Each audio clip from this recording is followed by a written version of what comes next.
रूस के बीच जंगी टेंशन को लेकर ही यह सबसे बड़ी खबर है, जहां रूस बेलारूस बॉर्डर पर 40,000 नेटो सैनिक और रूस की ड्रिल से बॉर्डर पर भारी तनाव। हालांकि पोलैंड में रूसी ड्रोन अटैक के बाद हलचल तेज हो चुकी है और अब बड़ी खबर है रूस बेलारूस बॉर्डर पर 40,000 नेटो सैनिकों को लेकर, जिससे साफ है कि नेटो और रूस के बीच जंगी टेंशन का ही यह नतीजा है। हालांकि रूस की ड्रिल से बॉर्डर पर भारी तनाव।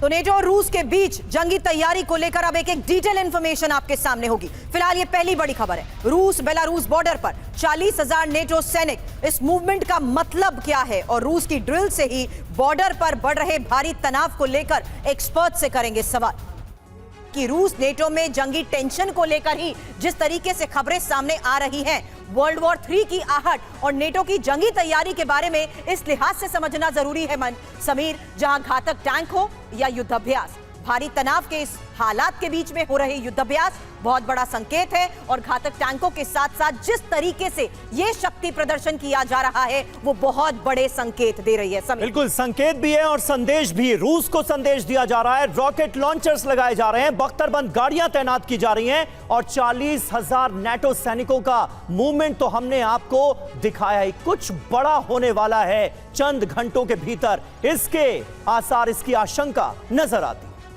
लेकिन युद्ध ना हो इसलिए हमें युद्ध के लिए तैयार रहना है, ये बयान आपने सुना। लेकिन रूस नेटो से जंगी टेंशन और वर्ल्ड वॉर 3 के डर को देखते हुए 5 इंपॉर्टेंट फैक्टर्स अब आपके सामने। पहला, रूस बेलारूस सीमा पर भारी तनाव। दूसरा, पोलैंड ने तैनात किए हैं 40,000 सैनिक। और तीसरा, नेटो और रूस में सीधी टक्कर की आशंका। यहां यह आशंका बढ़ती नजर आ रही है। हालात देखते हुए नेटो ने आपात बैठक बुलाई है। रूस और नेटो दोनों का शक्ति प्रदर्शन लगातार चल रहा है और लगातार हम ऐसी तस्वीरें आपको दिखा रहे हैं जिससे साफ तौर पर यह पता चलता है कि आग दोनों तरफ बराबर लगी हुई है। पोलैंड ने पूरी तैयारी कर ली है। रूस के ड्रोन अटैक के बाद हाई अलर्ट पर दोनों तरफ से सेनाएं नजर आ रही हैं। पोलैंड की जंगी तैयारी एक तरफ आप देखिए और बेलारूस से लगी सीमा को कैसे सील किया जा रहा है ये आप देखिए। कुल मिलाकर बड़े पैमाने पर जंगी तैयारियों को आगे बढ़ाया जा रहा है। ये दो तस्वीरें, ताजा तस्वीरें इस वक्त आपके सामने। हालांकि पोलैंड की जंगी तैयारी और बेलारूस से लगी सीमा सील, मतलब क्या है? इस वक्त के हालात को देखते हुए लगातार किए जा रहे दावे और तस्वीरों के साथ एक्सपर्ट से सवाल। Lieutenant general retired BK Chaturvedi sir रक्षा विशेषज्ञ के तौर पर हमारे साथ हैं। नेवल कैप्टन श्याम कुमार रक्षा विश्लेषक हमारे साथ हैं। फॉरेन मामलों के जानकार निनाद सेठ और मेरे सहयोगी मनीष झा भी इस वक्त हमारे साथ हैं। सबसे पहले सवाल चतुर्वेदी सर आपसे। ये साफ था पिछले कई दिनों से कि कैसे रूस की और बेलारूस की ये तैयारी बड़े संकेत खतरे को बढ़ा चुकी है। ऐसे में पोलैंड और ये जो डिप्लॉयमेंट और ये तमाम मूवमेंट्स है सर, क्या अब लगता है कि सब कुछ स्टैंड बाय मोड पर आ चुका है? बिल्कुल सुरभि, ये प्रिपरेटरी स्टेज है। एक बहुत बड़ी एक्सरसाइज हो रही है बेलारूस में, रूस दोनों मिलके उस एक्सरसाइज को कार्यान्वित कर रहे हैं। तो उस एक्सरसाइज जब ऐसी होती है तो बॉर्डर पे जरूर हम लोग सतर्क रहते हैं और उसी सतर्कता के लिए ये सब तैयारी हो रही है। नेटो कोई चांस नहीं लेना चाहता, इसलिए अगर 40,000 की बात हो रही है तो करीब 2 divisions, it is not a very large force जैसे कि अटैक करने वाले हों, लेकिन डिफेंसिव मोड के लिए ये काफ़ी तरह से तैयार होंगे। मुझे पूरा विश्वास है कि सर्वेलेंस वगैरह भी इस वक्त जारी होगा, कुछ यूएवीज वगैरह भी सर्वेलेंस के लिए जा रहे होंगे, बाकी सर्वेलेंस डिवाइसेस भी तैयार होंगी जी। तो ये सब एक नॉर्मल प्रक्रिया है जब कोई आपके बॉर्डर पे एक्सरसाइज कर रहा हो, अभ्यास कर रहा हो, जिसके आपके साथ अच्छे संबंध ना हो। तो ये प्रिपरेटरी फेज है, वही मैं समझता हूं ये है। ठीक है। और देखिए इस बीच नेटो से टेंशन के बीच आज से रूस बेलारूस की मिलिट्री ड्रिल शुरू होने जा रही है। इस ड्रिल में शामिल होंगे 1.5 लाख सैनिक। जी हां, रिपोर्ट में जो दावा किया गया है वो अपने आप में बहुत बड़ा है। 1.5 लाख सैनिकों के साथ ड्रिल होने जा रही है। ड्रिल में परमाणु हमले का भी अभ्यास होगा। ऑर्शनिक मिसाइल, टैक्टिकल न्यूक वेपन भी इसमें इस्तेमाल किए जा रहे हैं। यह सबसे बड़ी खासियत है। आज से 16 सितंबर तक ज़पैट 25 ड्रिल अंजाम दी जाएगी।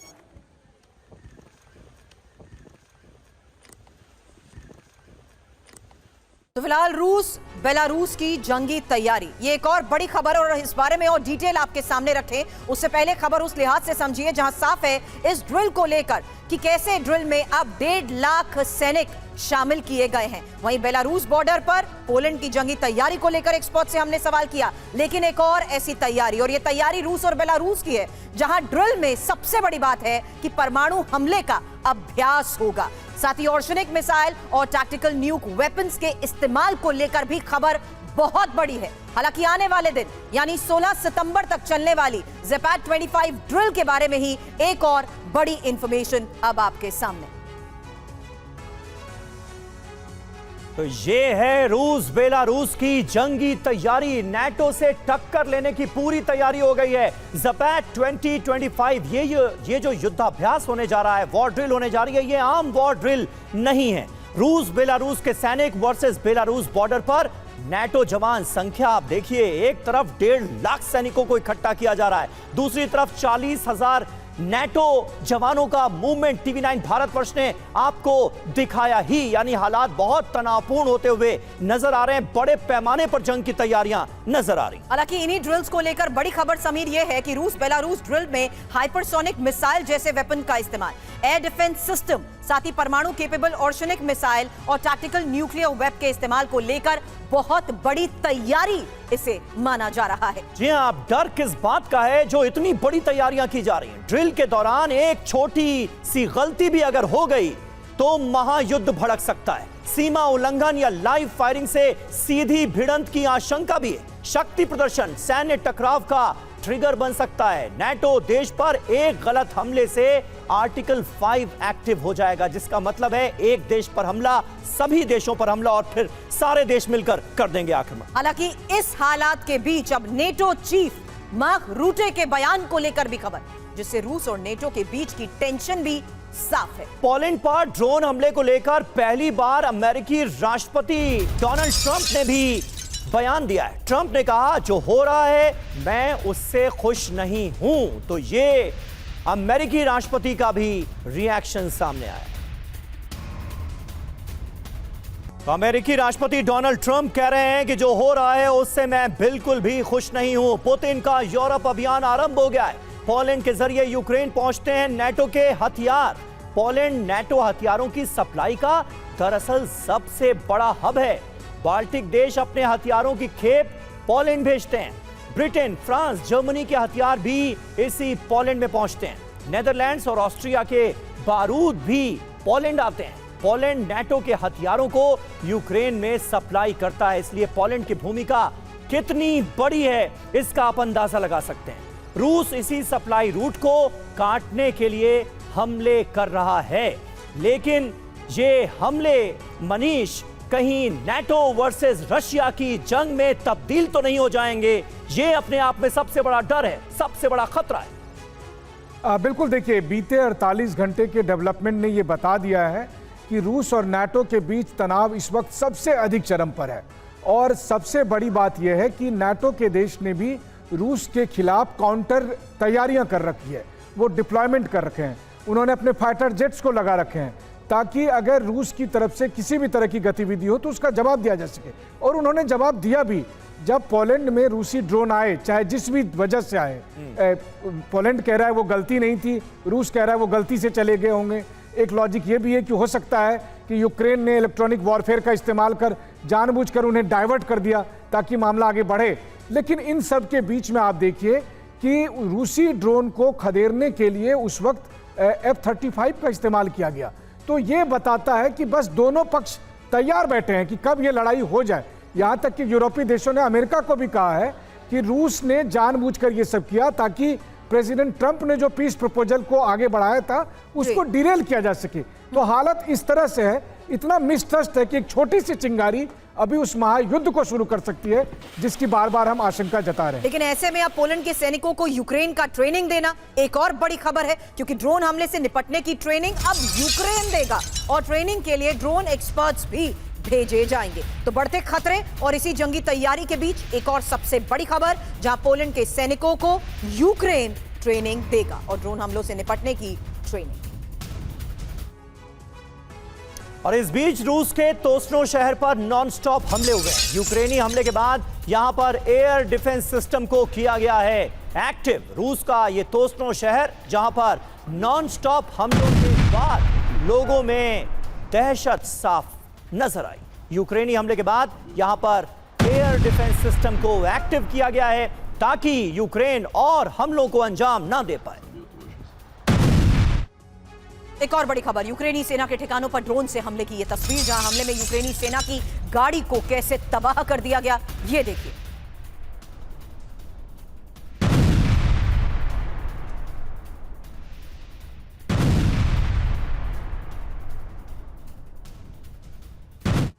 इस बीच देखिए, पुतिन के करीबी ने दी परमाणु हमले की धमकी। लंदन पर परमाणु हमले की धमकी दी गई है। पुतिन के टीवी प्रचारक व्लादिमीर सोलिवेयोव का यह दावा सामने आया है। लंदन में पश्चिमी देशों के रक्षा मंत्रियों की बैठक को किया जाना चाहिए टारगेट, ये उनकी तरफ से कहा गया है।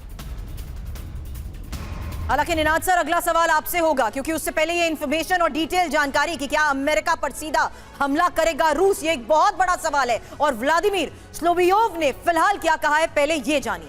लंदन पर हमला करे रूस, परमाणु हमला किया जाए, लंदन में रक्षा मंत्रियों की बैठक के दौरान समेत ये बड़ी खबर सामने आई। जी हां, यानी युद्ध को और भड़काने की कोशिश की जा रही है। पश्चिमी देशों के नेता जहां जुट रहे हैं, अमेरिकी रक्षा मंत्री भी आ रहे हैं, वहां पर हमले की बात कही जा रही है। बड़ी बात यह है कि रूसी आक्रामकता कोई भी हद पार कर सकती है। ये बयान तो सीधे सीधे यही संकेत दे रहा है। बिल्कुल निनाद जी, मैं तीन चीजें कहना चाहूंगा। पहली बात कि रूस का जो ये एक्शन है वो परख रहा है कि ये आर्टिकल 5 की कितनी महत्वता है। क्या आर्टिकल 5 अभी भी उतना ही मजबूत है जितना पहले था, क्योंकि ट्रंप नहीं चाहते वॉर हो। तो ये एक तरह से परख रहे हैं कि यूरोप की क्या औकात है, क्या article 5 one attack on one is attack on everybody सचमुच है या सिर्फ कहने की बात है। दूसरी बात, और ये बहुत अहम बात है, TV9 ने कुछ महीने पहले भी से ही बताना शुरू किया था अपने दर्शकों को कि 15 न्यूक्लियर वेपन्स बेलारूस में है रशिया के, ये ना भूलें। बेलारूस में रशिया के न्यूक्लियर वेपन्स ऑलरेडी डिप्लॉयड हैं, तो एक तरह से एक बंदूक उनके ऊपर लगी हुई है। तीसरी बात, रशिया 32 देशों से नहीं लड़ सकता। वो क्या करेगा, वो अपना न्यूक्लियर वेपन ही यूज करेगा इस लड़ाई को रोकने के लिए। और इसीलिए मुझे लगता है कि जब आप ये सब एक होलिस्टिकली देखते हैं तो बहुत ज्यादा खतरा बड़ा है, पर लड़ाई शायद ना हो। ठीक है, खतरा बड़ा है लेकिन लड़ाई शायद ना हो, ये आप उम्मीद लगा रहे हैं। लेकिन हालात आप देखिए, दिन ब दिन और ज्यादा तनावपूर्ण होते हुए नजर आ रहे हैं, और जो तैयारियां बड़े पैमाने पर की गई हैं वो कुछ और ही संकेत देती हुई दिखती हैं। एक अहम खबर डोनेट्स्क से है। डोनेट्स्क में यूक्रेनी सेना पर भीषण हमला हुआ है। हमले में यूक्रेनी सेना की गाड़ी को तबाह कर दिया गया है। जंग के मैदान से जो तस्वीरें सामने आ रही हैं वो बता रही हैं कि दोनों तरफ से बयानबाजियां और तैयारियां तो आप देख ही रहे हैं, लेकिन जंग के मैदान में जो सैनिक मौजूद हैं उन पर क्या बीत रही है, ये तस्वीरें साफ जाहिर कर रही हैं। और रूस पर यूक्रेन के भीषण ड्रोन हमले की अगली तस्वीर। सेंट पीटर्सबर्ग समेत कई शहरों पर अटैक, और यूक्रेनी ड्रोन ने रूस में कैसे मचाई तबाही, ये देखिए।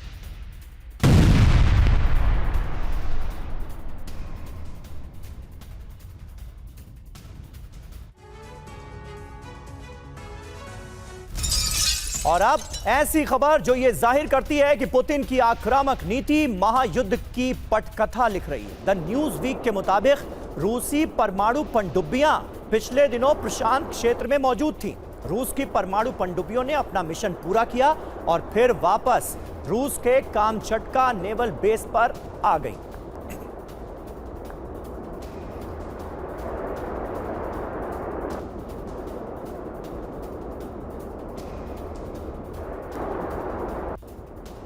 तो ये तस्वीरें भी आपको दिखा रहे हैं। ये पनडुब्बी रूसी नेवी के प्रशांत बेड़े में शामिल थी। आपको बता दें कि प्रशांत क्षेत्र में एशिया, अफ्रीका और ऑस्ट्रेलिया के हिस्से आते हैं, और ये इलाके अमेरिका और यूरोप के लिए रणनीतिक तौर पर बेहद अहम है। जल्दी की इंफॉर्मेशन, क्योंकि समंदर में रूस के युद्धक मंसूबे क्या हैं। प्रशांत महासागर में रूसी परमाणु पनडुब्बी से हड़कंप।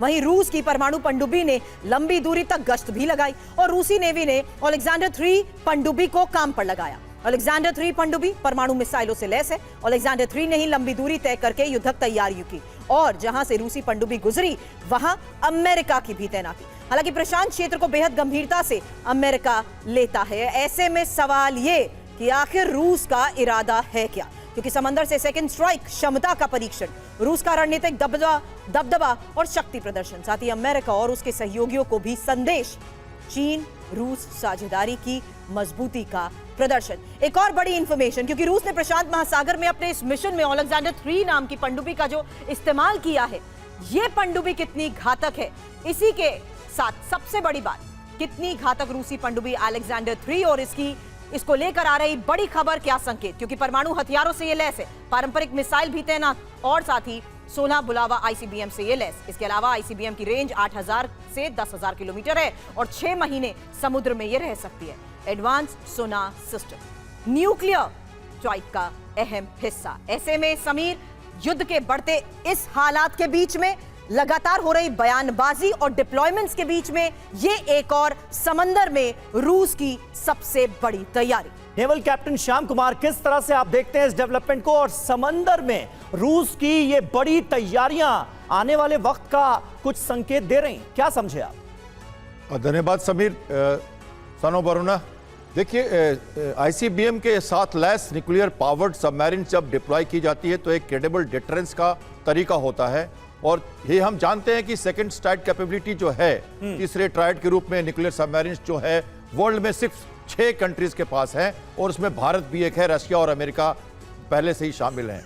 तो ये क्रेडिबल डिटरेंस का तरीका होता है और ये वॉर पेट्रोल पे हमारी सबमरीन्स भी रहती है। हमने आईएनएस आर्यघट्ट, आईएनएस आर्यधमन भी, आप उसकी ध्वनि आप सुन रहे हैं, 10 से ज़्यादा सबमरीन इनके पास हैं और ये लगातार इंडियन ओशन में, पैसिफिक एंड अटलांटिक में ये अपना कार्यकलाप करते रहते हैं। और इनकी, अब आपने इनकी डिप्लॉयमेंट बताई है कि वो वापस चले गए। जब वो आते हैं तो किसी को नहीं मालूम होता, क्योंकि ये अदृश्य शक्तियां हैं जो समुद्र के अंदर रहती हैं। और कई बार आपको इंडियन ओशन में मैं बता दूं, हमारे यहाँ 30 से 40 सबमरीन्स लगातार घूम रही हैं अलग अलग वॉर पेट्रोल में, अलग अलग जगहों पे, और हमें लगातार उनको शैडोइंग्स करना पड़ता है, उनके ऊपर अपना प्रभाव दिखाना पड़ता है, उन्हें हटाना पड़ता है। कभी कभी आप देखते हैं न्यूज़ में आ जाता है। तो ये सबमरीन्स का जो तरीका है सी डिनायल का और इंटेलिजेंस गेनिंग का, जो पीस टाइम में ज़रूरी होता है, और एक तरह से कभी कभी वो सरफेस पर आके अपनी मिलिट्री पॉस्चरिंग और अपन मसल फ्लेक्सिंग भी दिखाते हैं, जो कि पैसिफिक में बहुत ज़रूरी है, क्योंकि वहाँ पे ताइपेई को लगातार चाइना से खतरा रहता है। तो मैं मानता हूं कि ये एक स्ट्रैटेजिक डिटरेंस के रूप में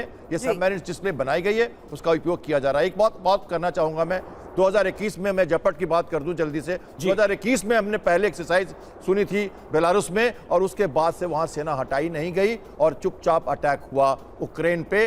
अब ये दूसरी बार मास्किंग के साथ रशिया ने वहां एक्सरसाइज की है। हम सोवाल्की कॉरिडोर को ना भूलें, जहां कलिनिंग्राड बाल्टिक में एक हमारा उनका जो लक्ष्य है, और पोलैंड को बचाना बाल्टिक देश के रूप में नाटो का काम है। एक और बात लास्ट कहना चाहूंगा, बड़ा अच्छा हुआ है ये, रशिया ने अपनी, कहता तो है कि गलती से गई, लेकिन यूक्रेन में गए हैं वो, यूक्रेन के थ्रू उन्होंने जो छोड़ दिया यूएवीज, ये एयर डिफेंस बहुत अच्छा तरह से नाटो ने दिखाया। उनका अवाक्स रेडी था और कैलिबर्ड रिस्पॉन्स था, मान के चलिए। उन्होंने एयर डिफेंस जमीन से नहीं मारा, नीदरलैंड से पायलट्स आए, उन्होंने मुआयना किया यूएवी का और देखा कि किस तरह के ड्रोन है, ऑफेंसिव है या नहीं है, और फिर उनको मारा। प्रधानमंत्री पोलैंड के उन्होंने उसके लिए बधाई दी है नीदरलैंड के पायलट्स को। तो आप देखिए कैलिब्रेटेड रिस्पॉन्स है, बात जरूर हुई है लेकिन समझदारी से हो रही है। बिल्कुल, हम शांति पर हैं इसके कारण। लेकिन इस बीच एक तस्वीर, क्योंकि अब रूस ने यूक्रेन के ऊपर बड़े हमले को नाकाम किया है और रूस ने सरफेस टू एयर मिसाइल दागी है। रूस ने यूक्रेन का ये एक और बड़ा हमला नाकाम करने का दावा किया है, जहां दागी गई है सरफेस टू एयर मिसाइल। और वहीं रूस के स्मोलेंस्क में नॉनस्टॉप हमले हो रहे हैं। इस शहर को लगातार निशाना बनाया गया है। यूक्रेन के ड्रोन हमले से दहल गया स्मोलेंस्क। ये देखिए तस्वीरें, किस तरह से बैक टू बैक अटैक्स होते हैं अचानक से और लोगों में दहशत फैल जाती है। अगली तस्वीर ज़ेपोरिज़िया में यूक्रेन के बारूदी प्रहार की, जहां रूसी सैनिक काफिला पर ड्रोन से हमला हुआ। ये देखिए। इस बीच देखिए दूसरे B-21 स्टेल्थ बॉम्बर T-2 ने पहली उड़ान भरी है। B-21 रेडर अमेरिका का अगली पीढ़ी का परमाणु सक्षम स्टेल्थ बॉम्बर है। नई उड़ान अमेरिकी वायुसेना की बड़ी सफलता की, बड़ी कामयाबी की कहानी कह रही है।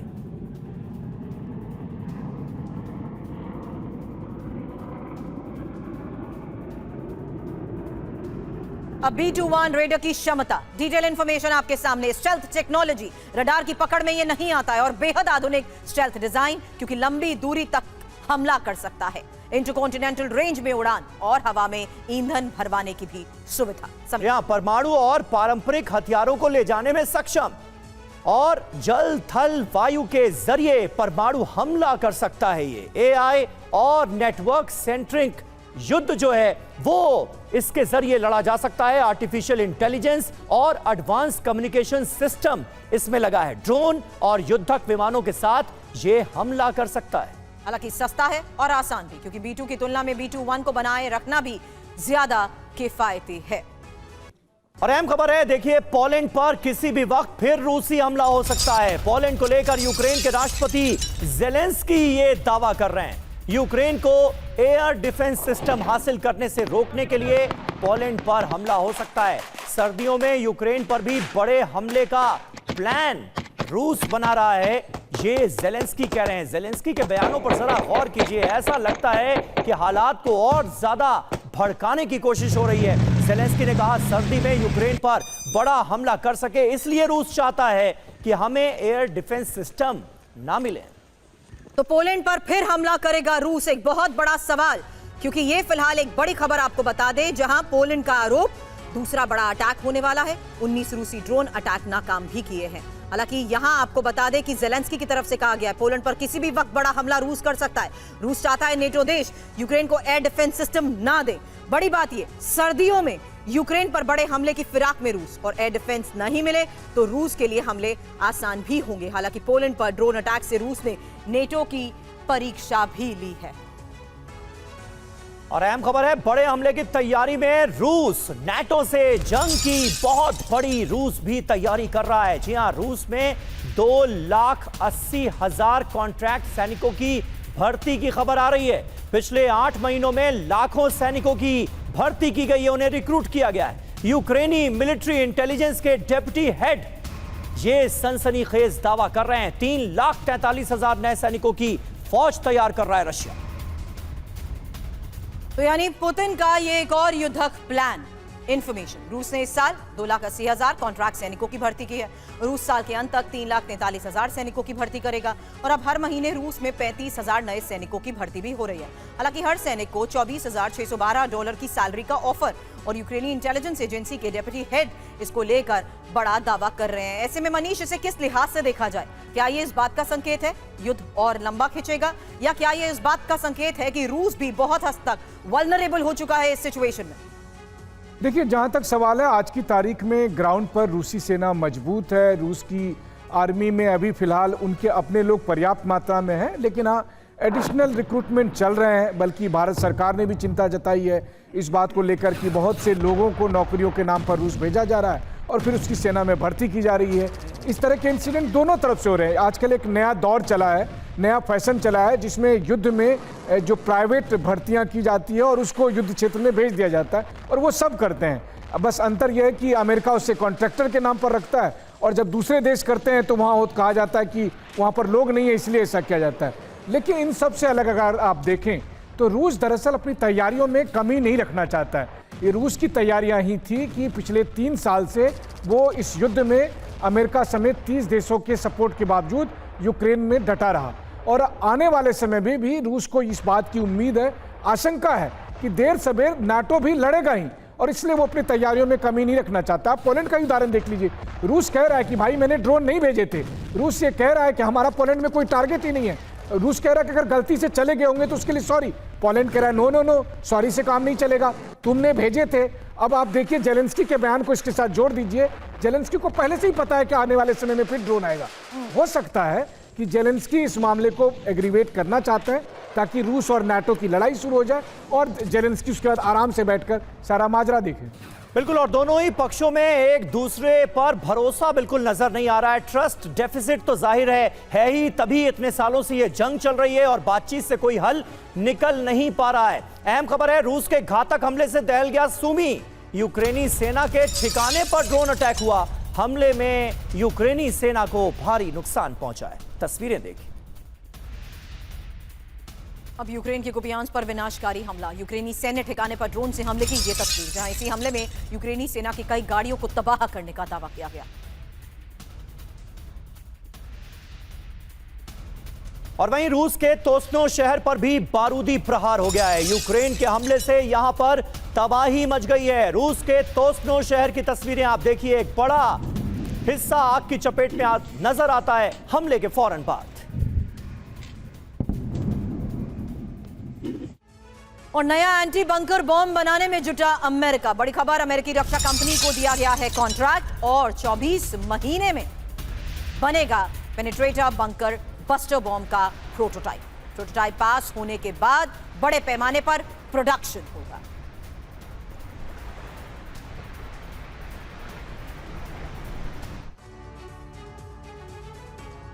तो देखिए, अमेरिका का नया बंकर बस्टर, दुश्मन खेमे में डर। अमेरिकी एयरफोर्स ने ARA कंपनी को इसका कॉन्ट्रैक्ट दे दिया है। ARA डिजाइन और प्रोटोटाइप तैयार करेगी। बोइंग नए बमों के लिए टेल किट डिजाइन विकसित करेगी। अगली पीढ़ी का बंकर बस्टर बॉम्ब बनाया जाएगा। GBU-57 का नाम आपने सुना होगा।